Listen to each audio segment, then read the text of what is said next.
The weirdest thing was it came up on my Wikipedia page that I was a poet. And I had only written one poem in my life. Round of applause to Wiki. Exactly. How did they find that one poem? But the thing is, I kind of then decided, okay, right, it's there in black and white saying I'm a poet. I'm going to have to live up to that and try and write some poetry.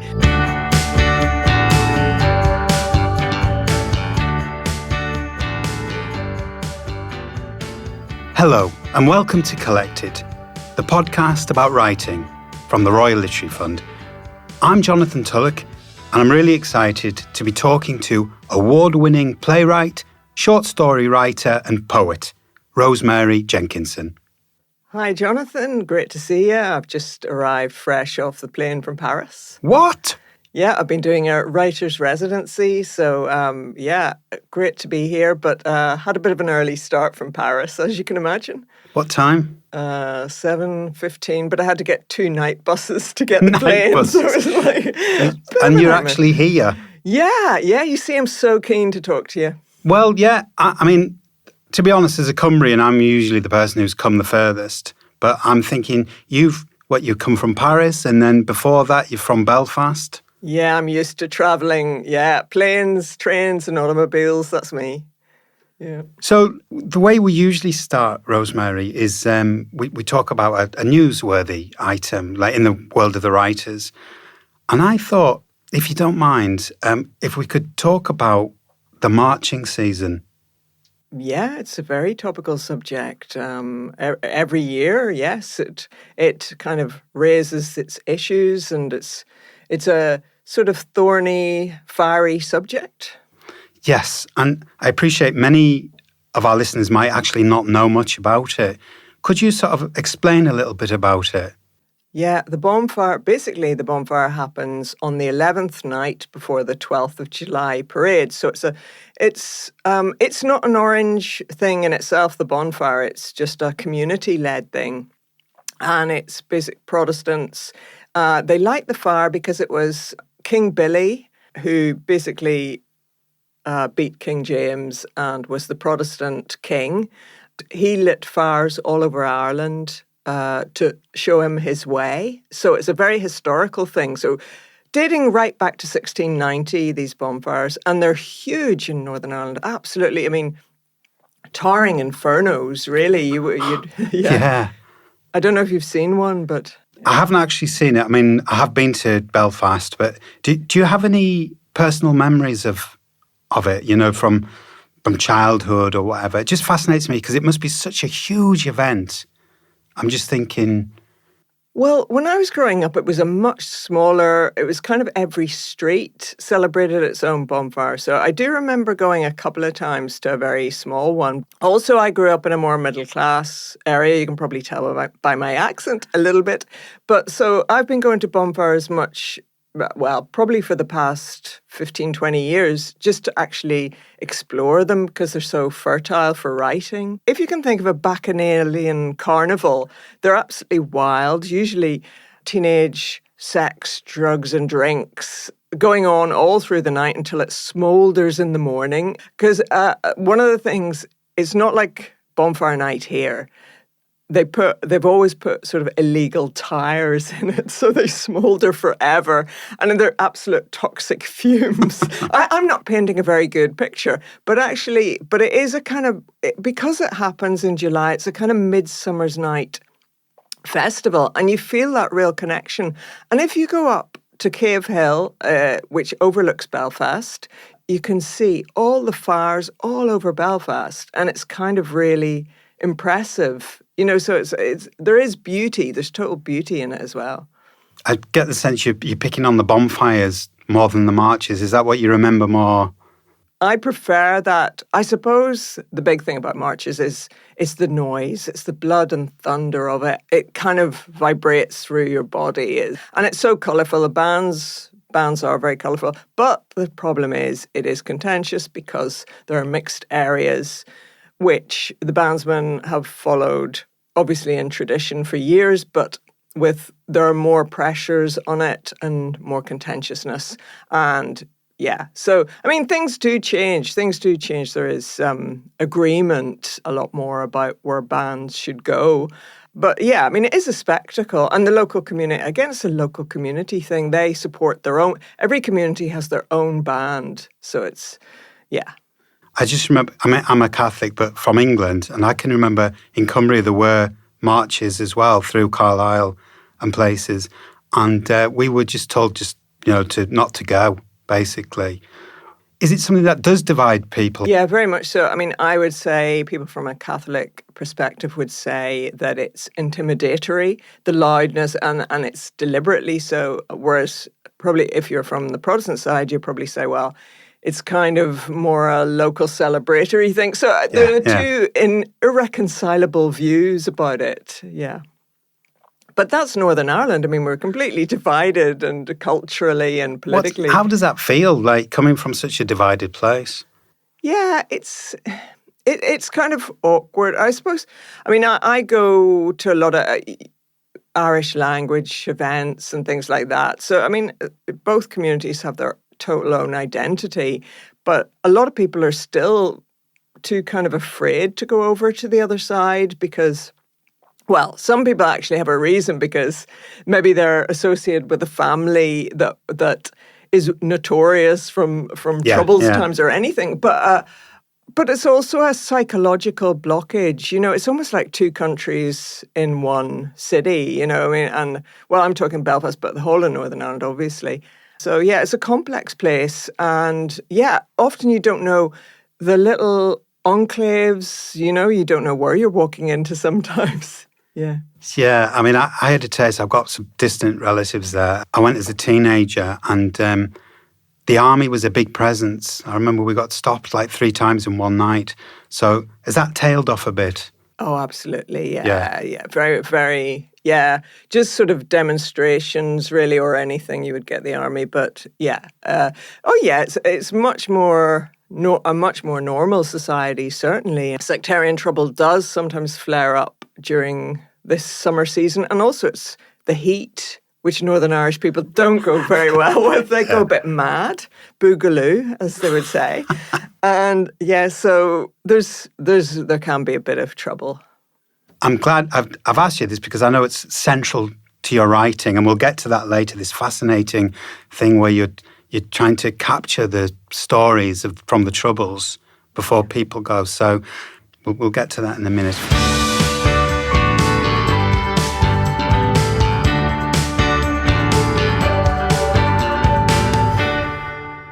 We've got this archival slot that we do in the podcast, and it's a lovely moment. There's a huge database and treasury, really, of writers talking about the writing life and from our perspective, not from like the outside. So I'd really like to listen now to something written and read out by Jeremy Triglow. Writing versus life, writing a life. Whoever thought writers seek balance? Writing versus life, surely there's no difference. The fact that you're not sitting at a keyboard doesn't mean your imagination isn't at work. And when you're tapping away, you don't stop living. If anything, the opposite. Still, we know what the question means, and it takes many different forms. Are we giving enough of ourselves to a partner, the kids, a needy parent? In the last case, Gwendolyn Riley gives a characteristically bleak account in My Phantoms. Is a day job getting in the way of what we think of as our real work? And then there are all the other contests. For Graham Greene and many others, how soon can I stop writing and have a drink? Not many reach Greene's happy point, where more than enough cash is earned in a morning to carry us through the rest of the day, not to say month. At the very least, writers must give readings, talks, workshops. The poet Alan Brownjohn recently showed me the engagement book he kept from the 1950s until COVID. At the height of his career, he was on the road like a rock musician, performing somewhere different every single day. Some writers get miffed if a reading is referred to as a gig, but that's what it is. In Middle English, the word meant a spinning top, which is what Alan must have felt like. A commoner obstacle is the day job. You teach, look after your children, work as a barista or on a magazine or at a publishing house or as a lock keeper. Night porter? Sure, I'll give it a try. Whatever brings in the bread, best not to be too good at it. At a time when I was about to start writing a book I'd finished the research for, I got promoted. The new role meant, among other things, answering to a performance measurement happy administration for 30 or 40 gifted, rightly self-protective colleagues. For 3 years, it meant working a 10 to 12 hour day, 5 days a week. On day 6, every day 6, I wrote, or, inverted commas, wrote. The first hour or so was spent reading through the previous week's efforts. Terrible. How had I got here? What was the story? What was the point? Trying to answer these questions generally meant scrapping and rewriting. Moving ahead felt impossible. 3 years passed, as they do. I knew I had to begin yet again. But even if a writer only manages an average of 700 words a day, 45 to 50 days a year times 3 years equals 100,000 words. Amazingly, I had a book. Uneven, gappy, loose-ended, digressive, but the framework was there, and some chapters were almost okay. Turning rough words into something readable is less hard than starting from scratch. I can't pretend romancing the life and work of Henry Green was the outcome of a balanced approach to private life, but Green would have been the last person to have expected that. The big question for you, Rosemary, is, do you write 700 words a day? Not today, anyway, no. Look, I think any self-imposed limit is a bit counterintuitive for writers, really, and it's like a job, rather. I mean, I always say writing, I fit my writing into my life, rather, or I fit my life into my writing, rather. Yeah. You know which way around. Yeah. So you've got a good balance. No, I don't think I have at all. I still think writing is something that takes too much time, whatever, even if you don't do that 700 religiously every day, I think it's very time consuming. And yeah, I do like to make sure that I'm out and about a lot, because I think it's really lonely to be a writer, and I think yes, it's good isolating. point, yeah. And definitely, and I need inspiration constantly. Yeah. You know, when you're on the night bus coming here from Paris, would you have your laptop out, or do you do that as a writer? No, but I might just have a pen and paper. Usually I have just a pen and paper to jot down things that I notice. But I wouldn't be obsessed by that. I wouldn't, for instance, go to the pub and start recording what you're doing, sitting with notes. That would be really obsessive. So, you know, when I first started as a writer, I used to have a notebook and I used to write down how many words I've written in a day. You know, but I think, you know, like, and then I look back on it, it's like 8,000. You know, when you're 25, it's easy. But yeah, we have here Jeremy talking about a day job. Can you remember, do you look back fondly on any day jobs or anything that you had? I did believe that it was Tennessee Williams always said that you had to have as many jobs as possible to learn to be a writer. And I did believe that he was right in that. Whereas I think the modern writer is more like a career writer who starts immediately as a novelist. But I always thought you need as many different jobs as possible in order to understand what it is to work and be in that environment. How can you really write about that without ever having experienced it? And I mean, I think maybe if you're just doing historical novels, you don't have to engage in contemporary life. Yeah, but if you're writing contemporary writing, you have to be part of the contemporary world in all its forms. So what jobs have you had which have really given you the toolkit? Oh, God, millions of terrible ones. I've been sacked numerous times as well. Just tell us one. What did you get sacked for? Sacked from a sub-editing job. I think I lost something that was in my safekeeping or something. But it wasn't that serious. It was only something minor. But and I suppose I had other jobs. Yeah, plenty others. Sacked from a jeweller's. sacked from a teaching job. What were you sacked from the jewellers for? I was too slow with a customer. I couldn't find her watch, and she was very irate, and that was the end of me. Yeah. You'd expect a jeweller's to be quite a quiet place, wouldn't you? But no, well, the customer's always right, as they say, exactly. And they get rid of you. Yeah. Well, what do you think about this? I got sacked from a job in Waterstones after one day. No. I won't tell you why, but I'm quite proud of that. That's a good one, yeah. You beat me there. So you wouldn't be a night porter, like Jeremy was talking about? Oh, no. But at night, yeah, anything at night's good. Nightclub, I worked in a nightclub. So, did you? Yeah, you see the seedy side of life. Yeah. It's all important. I'm getting a sense that the desk recedes slightly for you. Like for you, the writer's desk maybe is the world, what you experience, pubs or whatever. It's not such a clear demarcation between, I write here and then there's the world, but it seems all encompassing. Oh, yeah, though I wouldn't write in the world. Like I would never write in in a coffee shop or in a pub like other writers do or something like that. So I do keep as far as work goes, I separate. But yeah, I just have to be out there doing as many things as possible in the real world. Otherwise, I think my mind would atrophy. I think you're dead right, actually. Honestly, it's like politicians who become politicians without having had a job. What do they bring to the table? That's right, yeah. Exactly. Life experience is the most rich thing you could bring. And this brings me to the point of why I just really wanted to talk to you. In your notes about yourself, you write about how you like to really do edgy work, often based on people that you meet in the pub, right? What do you drink, by the way? Lager. Okay. I like Carlsberg. I don't care what people say. I don't want all those fancy beers. I like something quite not too strong. That Then I can't remember what has been said, and the whole evening's ruined. So you like to meet people in the pub, and it's your mission to record stories from the Troubles in Ireland, personal stories, before they disappear.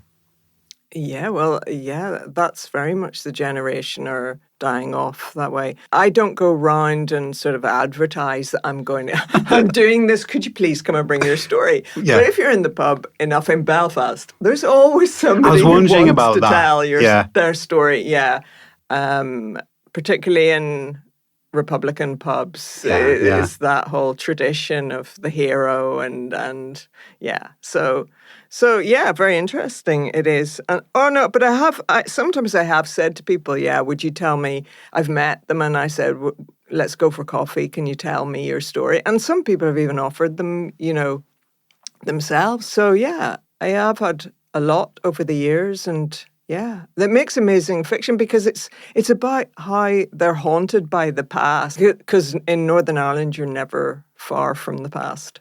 No, it strikes me that it was a kind of been trapped between a scorpion and a snake. Do you know? I mean, and there'd be a lot of people bearing the wounds from it. Do you get moved by it? Do you get angry? Do you get sad? How do you experience it emotionally? Oh yeah, I suppose I just imagine exactly everything. Well, I suppose also because I was in Belfast during that time. I mean, I can really envision it. But sometimes it horrifies me, absolutely horrific. It makes me cold. And it will also give me sympathy for the person, empathy, definitely. But sometimes they don't even see maybe the horror of what they've done, because they're seeing it through their own prism. So it's interesting because you can see it from the outside. Yeah. I mean, I loved your description of how you feel like an earlier generation of Irish writers that you collect the Gaelic revivalists collecting folk tales. And when I heard about you in the pub, I pictured, John Millington Synge, right, with his ear pressed against the floorboards in Wicklow, listening to what people are saying below. Does it have a downside? Do you sometimes get people slapping back at you, not liking you asking questions? Certainly, yeah. I mean, I had threats at the bonfire site, threats to be burnt and put in a wheelie bin. They don't really want you to, they think you're a journalist and you're going to expose them, which isn't the case. In fiction, you hide it totally. And that's the great thing about fiction. You can record those stories without hurting anyone. Yeah, I love that, yes. there's a sense of healing just in the play of story. Yeah, I do like that. Do you think that the author's art can be similar to that of the eavesdropper? Oh, yeah, definitely. Although I wouldn't say I'm big into the eavesdropping on a bus. That's a classic thing. I mean, you get maybe a couple of nice little phrases, but it's more not so much being an eavesdropper, but being an active collector. Yeah. And I think that's really what it is. I mean, John Millington Synge must have had brilliant hearing if he heard through the floorboards. I can't imagine how he did that. Yes, I think writers sometimes elaborate. Yeah, I don't think they? he romanticised that one a bit.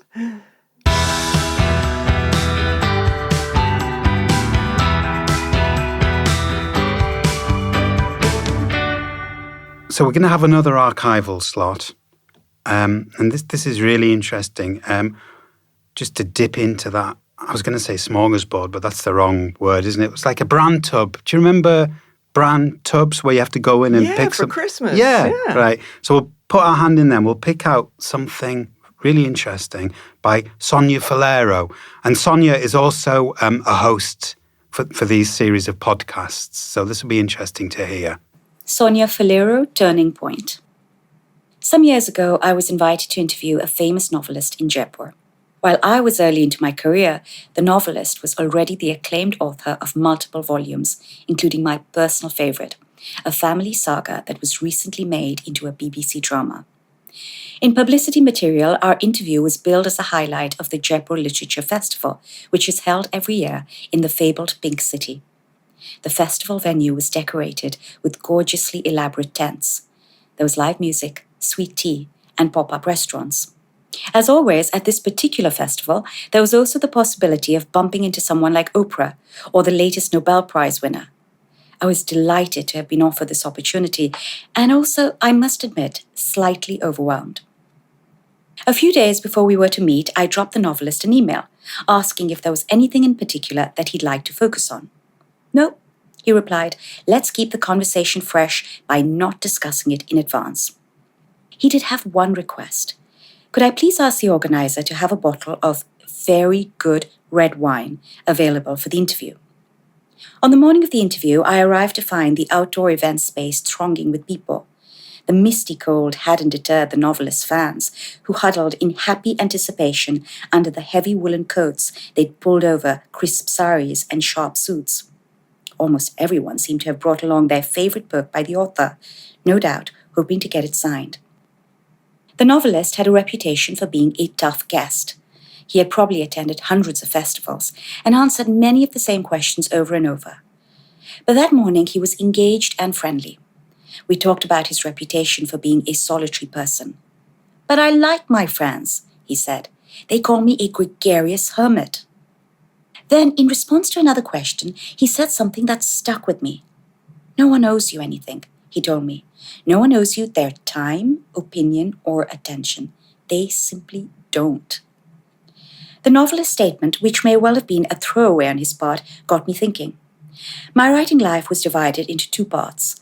There was a greater chunk, which I spent alone at my table, writing and rewriting. This was hardship, in my opinion. It was emotionally and intellectually taxing. Then there was the part which involved me handing over my work to people whose opinion would decide whether it was worth anything. They decided if it should be published, and if so, on what terms. This process of being judged and scrutinized, and sometimes found lacking by complete strangers, felt like the real burden of my job, much more so than the actual work. Other people's opinion determined the course of my career, and it could, of course, end my career. The morning after the event, I was astonished to find myself on the front page of a major city newspaper. There I was, pictured on stage, listening intently to my guest, who happened to be sipping from a glass of that very good red wine that I had requested on his behalf. The newspaper claimed that locals in Jaipur were incensed to learn that what the novelist was drinking wasn't a nice cup of tea, but alcohol. He should not drink alcohol in front of an audience at a public function. It's disapproved of here, a duvet seller told the newspaper.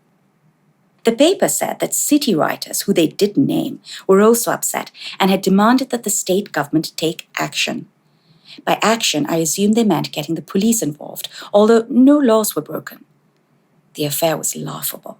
Who could possibly be offended by someone having a drink at a venue where alcohol was already being served? But the event's organizers were concerned by the bad publicity and hoped that it wouldn't affect the rest of the festival. All day, the venue buzzed. Would the police arrive? Would the remaining events be cancelled? Jaipur is a quiet and deeply conservative place, so much so that the choice of this particular city as a venue for a literature festival had struck many people as surprising. But the day passed and neither police nor politicians showed up at the venue to disrupt the proceedings. 2 days later, I returned to Delhi, where I then lived, to complete work on my latest book. I had a long way to go, and in that time I experienced all the usual feelings. Sometimes I was paralyzed with fear. At other times, anxiety took the helm.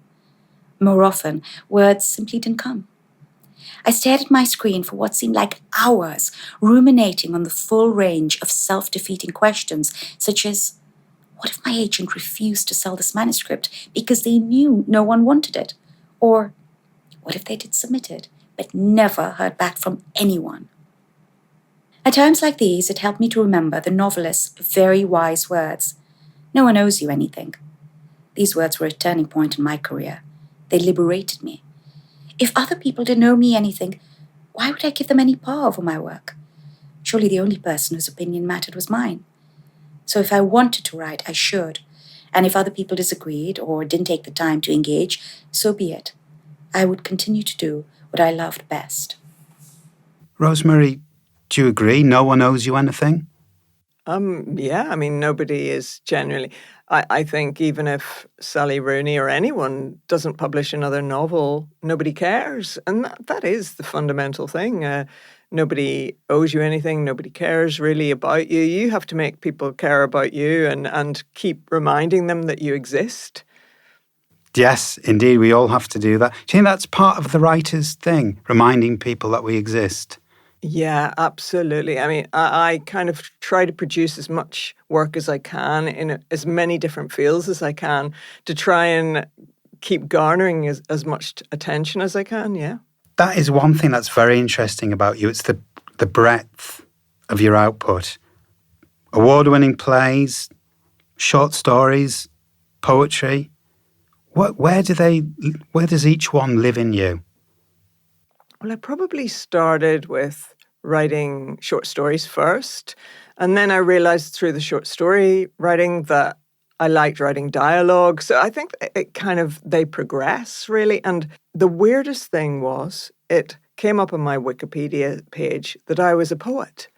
And I had only written one poem in my life. Round of applause to Wiki. Exactly. How did they find that one poem? But the thing is, I kind of then decided, okay, right, it's there in black and white saying I'm a poet. I'm going to have to live up to that and try and write some poetry because otherwise it looks like I'm a liar or something. Everyone look, she's not a poet really. Yeah. So I had to, yeah. Which of the three do you enjoy doing the most?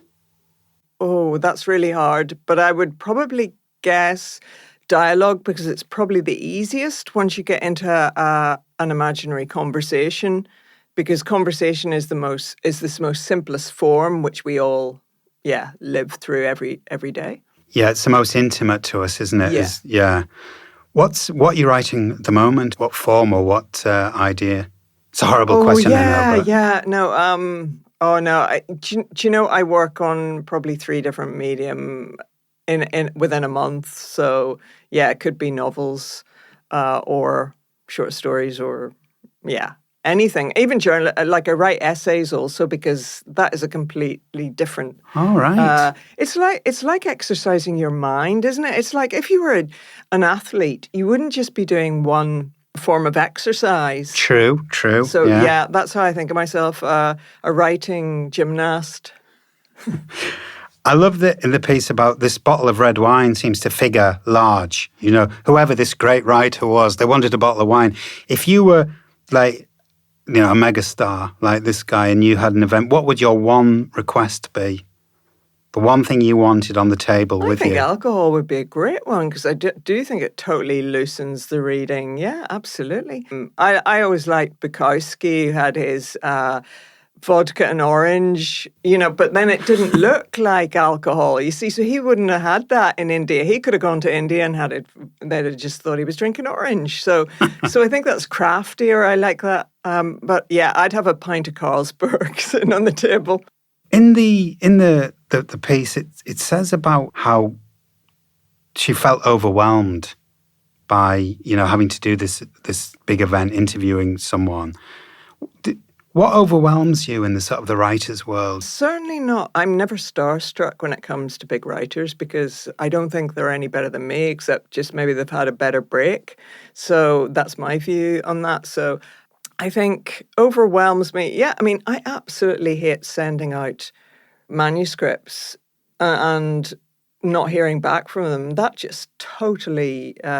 I love writing, but it's just that whole waiting on the whim of a person. Yes, and she says about you, she doesn't like handing the work over to be judged. Yeah, absolutely. That is brutal. And the whole thing is that usually they don't answer because they don't know you, they haven't heard of you. It's nothing to do with the quality of the literature or anything. So you know that you're in some kind of game where it's all stacked in some people's favours and not in yours. And it always feels like that. You're at a bent card table or something. That's very good. And that leads us on to like the idea of, we like to look at a technical slot, where there's something practical really in a writer's life. And this is a sort of bending that slightly, but it's how do you keep your sanity as a writer? Like, if you are rejected, because we've all, I think if there's one thing that unites the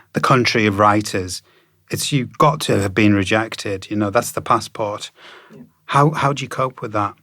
I probably send as little as I can out, which is also slightly self-defeating because you're not giving yourself all the opportunities. Mm-hmm. But having said that, there's only so much rejection that I can take. I know my limits now, and I think that's really important. You should realise how much you can take. That's good, yeah. Not inundate yourself with it. So, and then just, focus on the positives. When you do get the good news, just realise that is really special.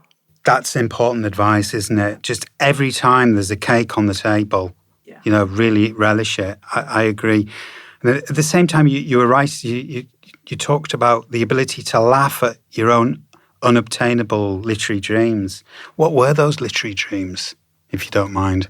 Oh, yeah. Well, I want to be like Oscar Wilde, everyone sitting around the table laughing at my bon mot. Well, we are. Oh, yeah. Not enough of them, unfortunately. But, I could always do with a few more. But mind you, half of them were probably apocryphal anyway. And, some other wit at the table. He stole them all. I reckon. He's a bit of a magpie, isn't he? Yeah, kleptomaniac.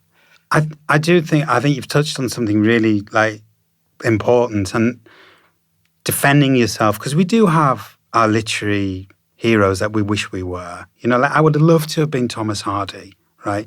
But you quickly understand that you can't be, and then you just really enjoy what you do have. But then there's the financial trouble, which you were mentioning. How do you continue to write through financial challenges?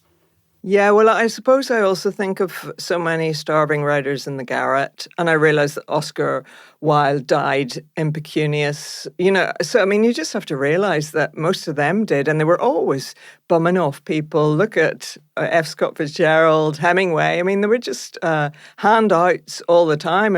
If they would be getting Arts Council funding applications if they lived now, probably. So you just have to laugh at that and just say, well, I'm following in I don't expect to be famous in my life. I expect that it will happen later. Yeah, I always expect that. So I think that, and I think that's good because it takes the pressure off. You know that eventually judgment comes round. The right judgment comes later after death. So, yeah. As you progress, because I have my own journey with that of wanting success, and then do Do you want it now as much as you did when you were younger? Absolutely. Right. Absolutely seething for it. Oh, you know? great, right. Yeah, absolutely. A total roiling mass of ambition. Yeah, it's not pretty. The once Jonathan. and future king or queen. Definitely. So, yeah, I mean, it is, but you have to be, that's it, you're in it to win it. And that is it. Yeah. I'm not here just to make a little career in the writing world. It's here to shake it up and make something that's significant. Well, you've certainly shook us up. Thank you for being so articulate and, interesting. Wow. That's really fascinating stuff. So great, thank you. And now I'm going to hand over to Anne Morgan, who will be giving us the latest RLF news. A Royal Literary Fund Fellow has won the 2025 Walter Scott Prize for Historical Fiction. From a 6-strong shortlist that included Kevin Barry, Francesca Kay and Ferdia Lennon, Andrew Miller's The Land in Winter, set during the Great Freeze of 1962 to 1963, scooped the prestigious £25,000 award. The winner was announced at the Borders Book Festival on the 12th of June. A range of new titles by Royal Literary Fund Fellows is hitting the bookshop shelves. These include Thomas McMullen's new novel Groundwater, which is published by Bloomsbury on the 17th of July, and Maisie Chan's new novel for children, Nate Yu's Blast from the Past, which came out on the 12th of June. Meanwhile, Ren Janes and the Climate Fiction Writers League have published the Climate Conscious Writers Handbook, a not-for-profit project conducted in collaboration with Climate Spring, Stanford University, Green Stories and Rewriting Earth. The book is for writers of any kind who want to talk about climate change. Visit renjames.co.uk for more information. Bernie McGill's first short story collection, Sleepwalkers, has been reissued by No Alibis Press. McGill was the winner of the 2023 Edgehill Prize with her short story collection, This Train is For. The reissued publication of Sleepwalkers includes McGill's BBC Radio 4 short works commission, Waiting for Joseph. For details, visit noalibis.com. Babs Horton's 2024 Edinburgh Fringe sellout show In the Lady Garden is touring this July. Shortlisted for the Popcorn Writing Award and nominated for the Brighton Fringe Excellence Award, In the Lady Garden was the fastest-selling show since lockdown at the Drum in Plymouth's Theatre Royal last year. It's at Norwich Theatre on Saturday the 19th of July and the Barn Theatre at Sturts Arts and Environmental Centre in Cornwall on Saturday the 26th of July. And finally, work by Royal Literary Fund Fellows has been filling the airwaves. Lucy Caldwell's 2021 dystopian drama At Sea, one of a trilogy of plays looking at ways families say goodbye, was repeated recently on Radio 4. Meanwhile, Stephen Wyatt has recorded a series of 5 talks for Radio 3's The Essay. Focusing on the importance of librettists to opera and musicals, Unsung Heroes considers why these writers' skills are so underappreciated and asks whether the appeal of music is so strong that it drowns out all other considerations. All works are available to hear on BBC Sounds. And now, back to the studio. So thanks very much, Rosemary. Thanks for joining us and flying here. And thanks for being so articulate. Oh, well, thanks for inviting me to this on this rainy day, and it's brightened up my day.